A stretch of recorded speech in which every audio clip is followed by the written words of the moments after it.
अस्सलामुअलैकुम, मेरा नाम है नैयर अब्बास और आप देख रहे हैं नैयर अब्बास डीके। तो आज हम मीट्रिक स्पेस की एग्जांपल नंबर 6 करेंगे। पिछले लेक्चर में हमने मीट्रिक स्पेस की डेफिनेशन और उसकी पांचों एग्जांपल्स की थी। अब एग्जांपल नंबर 6 को हम सॉल्व करेंगे। तो एग्जांपल नंबर 6 हमें क्या कहती है, if x D is a metric space, यानी कि एक्स डी को मीट्रिक स्पेस है, then show that d1 of xy is equal to 2d of xy over 1 plus d of xy। इसको मीट्रिक स्पेस प्रूव करना है। Is metric space on, तो जैसा कि हम जानते हैं हम उस पर चारों कंडीशन अप्लाई करेंगे। अगर वो चारों कंडीशन सेटिस्फाई हो गई तो ये मीट्रिक स्पेस प्रूव हो जाएगी। तो पहली कंडीशन में क्या कहती है, m1 we have to show that d1 of xy is greater than equal to 0। हमने सबसे पहले इसको नॉन नेगेटिव प्रूव करना है। हम जानते हैं कि D is a metric space, हम जानते हैं कि D मीट्रिक स्पेस है।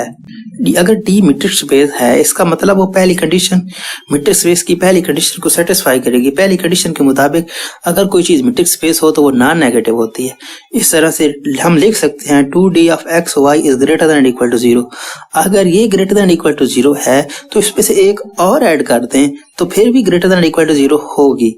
अगर दो चीज पॉजिटिव है, ऊपर वाले भी पॉजिटिव है, नीचे वाले भी पॉजिटिव है, दो पॉजिटिव नंबर्स को डिवाइड करने से हमेशा पॉजिटिव नंबर ही हासिल होता है।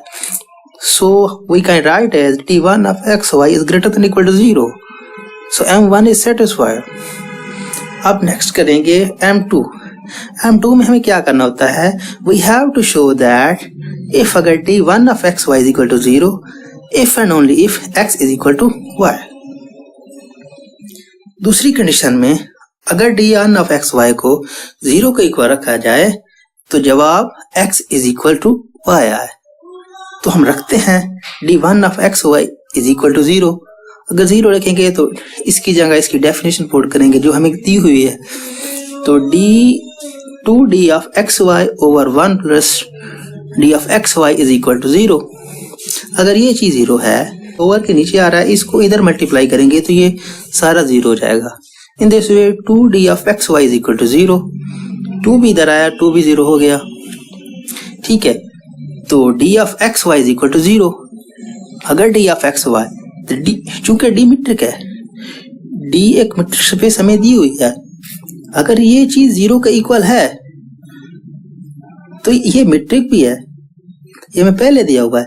अगर ये इक्वल हो जाए और मीट्रिक भी हो तो हम लिख सकते हैं कि x is equal to y, क्योंकि d मीट्रिक है, वो हमें दिया हुआ है। So m2 is satisfied. उसके बाद m3 में हम क्या करते हैं, we have to show that d1 of xy is equal to d1 of yx, यानी कि रिफ्लेक्सिव प्रॉपर्टी को हम प्रूव करेंगे। तो हम डेफिनेशन को लगाते हैं d1 of xy is equal to 2d of xy over 1 plus d of xy।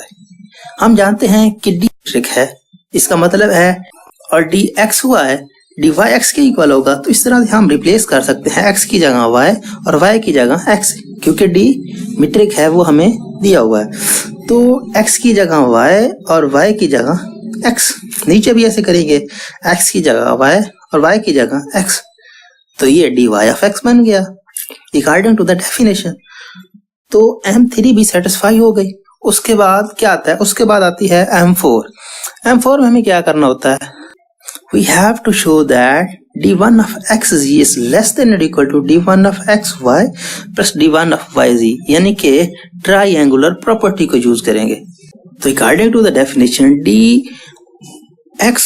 of xz is equal to 2d of xz 1 plus d of xz। d metric space है, d metric space है तो हम इस पर triangular property apply करेंगे। ये equal का sign है, इक्वल की साइन की जगह लेस देन इक्वल टू का साइन आ जाएगा, क्योंकि d मीट्रिक है और इसके मतलब d मीट्रिक है तो ये ट्राइंगुलर प्रॉपर्टी को सेटिस्फाई करेगी। तो उस हिसाब से हम ये चेंज कर सकते हैं, d of xz ये लेस देन इक्वल टू होता है d of xy plus d of yz। इसी तरह से हम नीचे भी इसको रिप्लेस कर देंगे। d की यानी कि d of xz की जो प्रॉपर्टी होती है, चौथी प्रॉपर्टी उसको हम यूज कर रहे हैं। तो 2 को आगे मल्टीप्लाई करेंगे दोनों के साथ। हम जानते हैं अगर डिवाइडर सेम हो, ये दोनों पे एक ही चीज डिवाइड हो रही है, तो इसको हम अलग-अलग लिख सकते हैं। तो इसके लिए लिखेंगे 2d of xy over 1 plus d of xy plus d of yz plus 2d of yz over 1 plus 2d of xy plus 2 of yz। अगर एक नंबर किसी को डिवाइड कर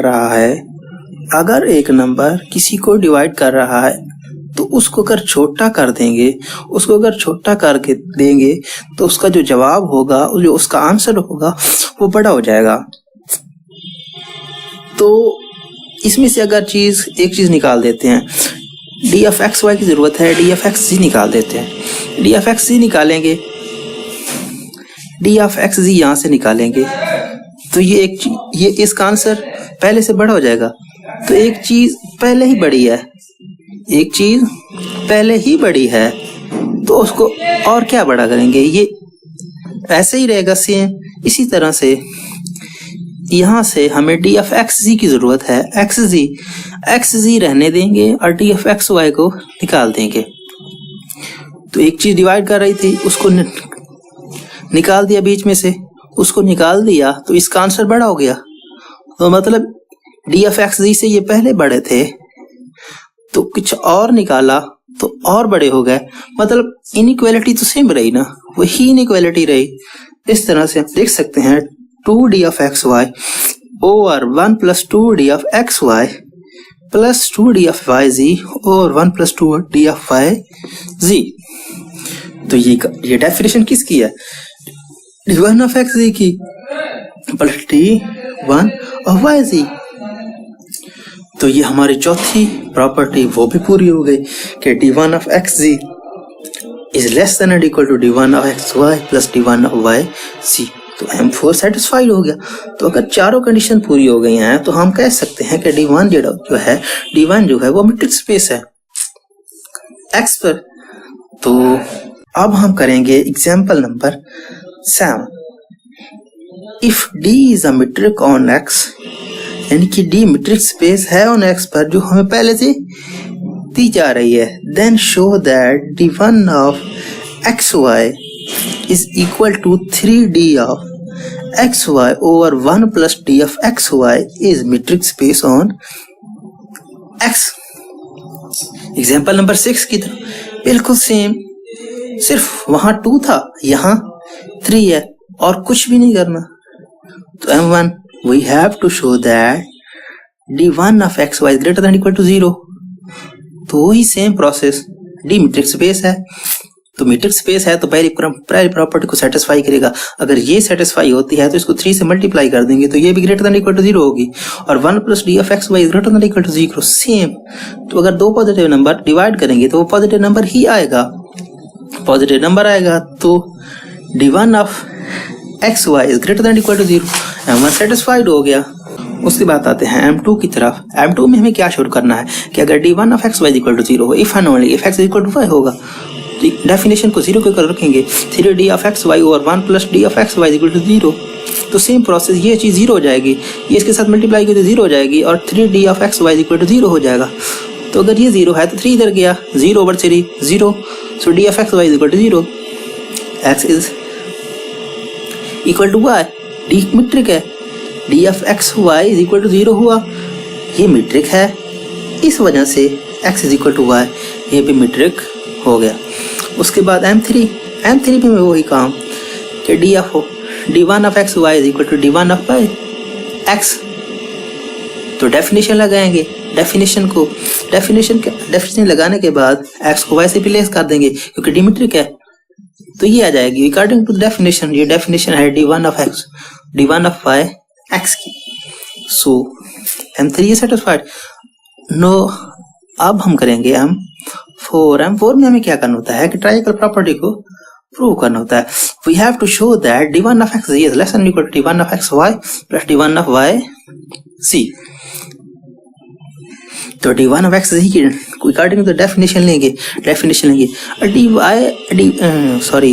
d of x की क्या है, डी एफ एक्स क्या है, D F x metric space है। अगर ये मीट्रिक स्पेस है तो मीट्रिक स्पेस की चौथी कंडीशन को सेटिस्फाई करेगी।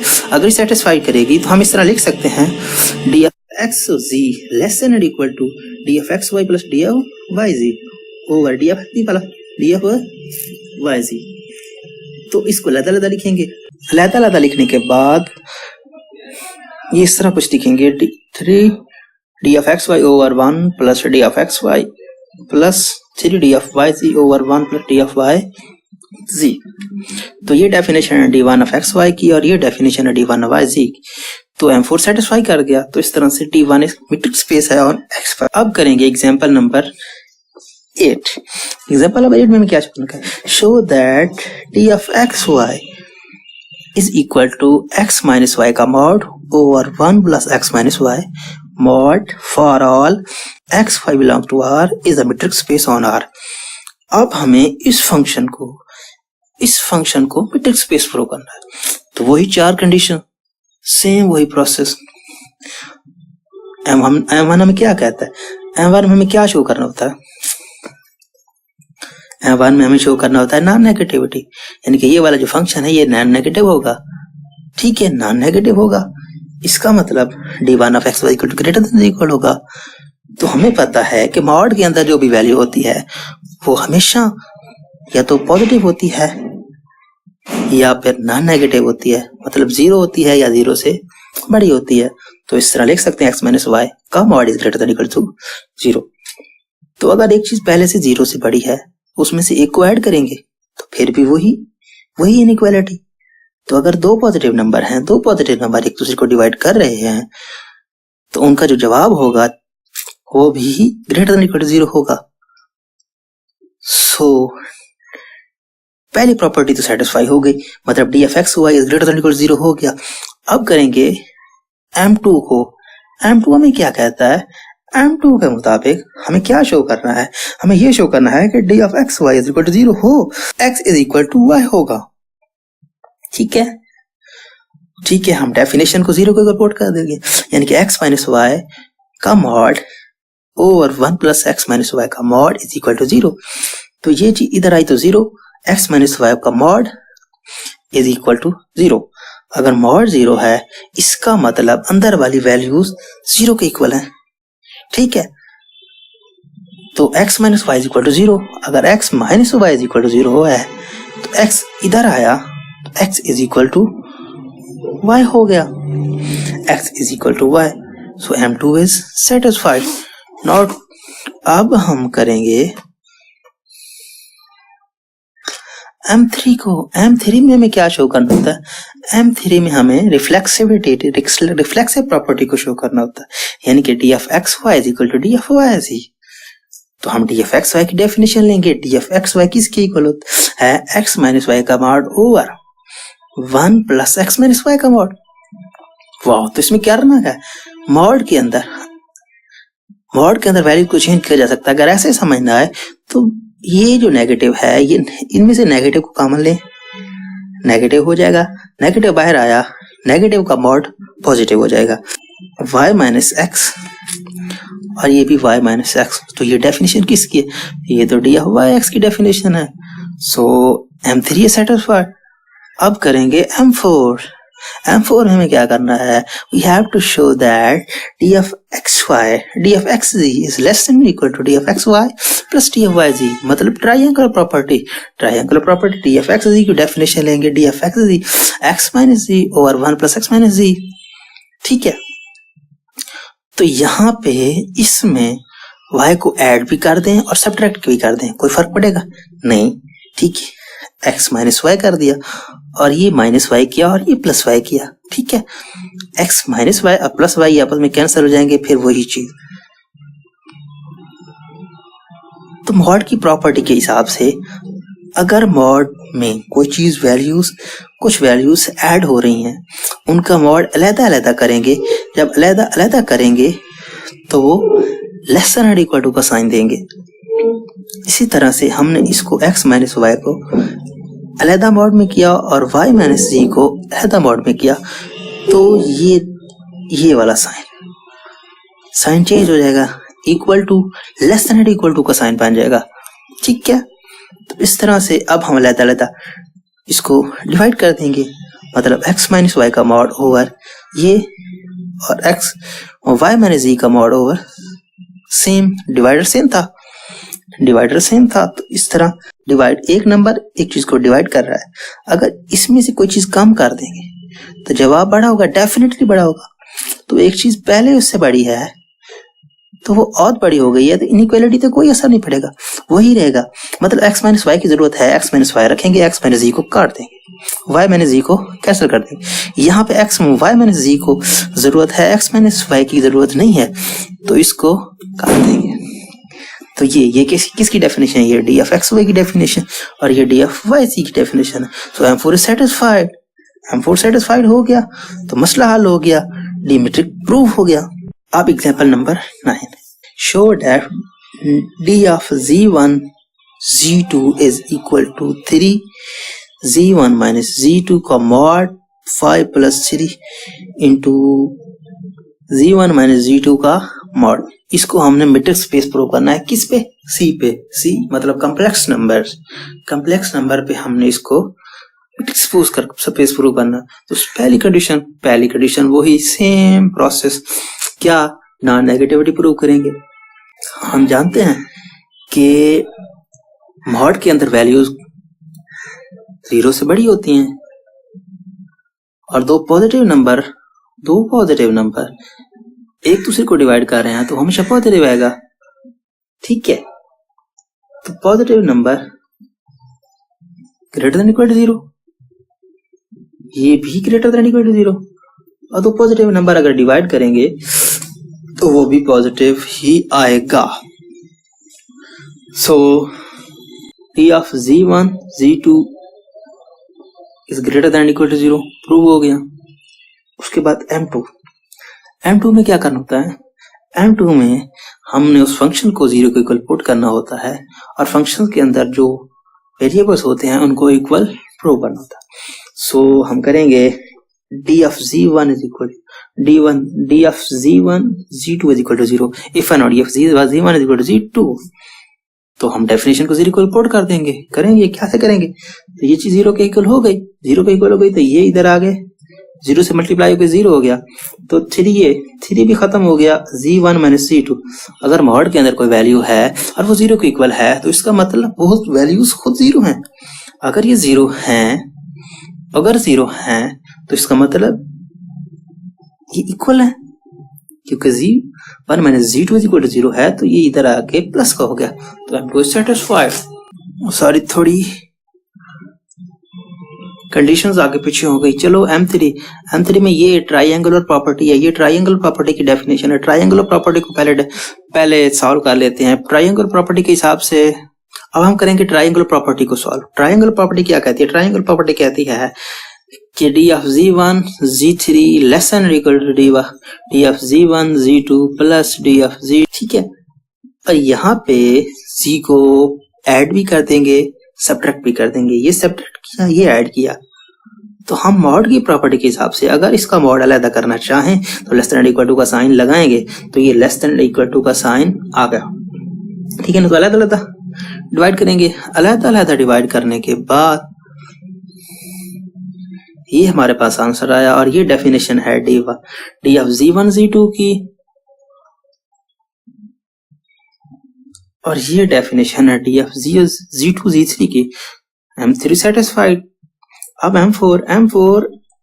M4 में क्या है? M4 में रिफ्लेक्सिव प्रॉपर्टी, ये कंडीशंस आगे पीछे हो गई हैं, इसका कोई मसला नहीं है, लेकिन मेन पॉइंट जो है वो ये है चारों कंडीशंस, मतलब नॉन नेगेटिविटी, रिफ्लेक्सिव और सिमेट्रिक, और ये ट्रायंगुलर प्रॉपर्टी, ठीक है ना। तो रिफ्लेक्सिव प्रॉपर्टी में हिसाब से D of z1 z2 is equal to D of z2 z1, तो डेफिनेशन लगाई। तो जैसा कि हम जानते हैं कि मॉड के अंदर हम वैल्यूज को चेंज कर सकते हैं, तो z1 की जगह z2 और z2 की जगह z1 लिखा, तो ये डेफिनेशन बन गई डी ऑफ z2 z1 की, डी ऑफ z1 z2। तो M4 satisfied। अगर M4 satisfied, hence D is a metric on C।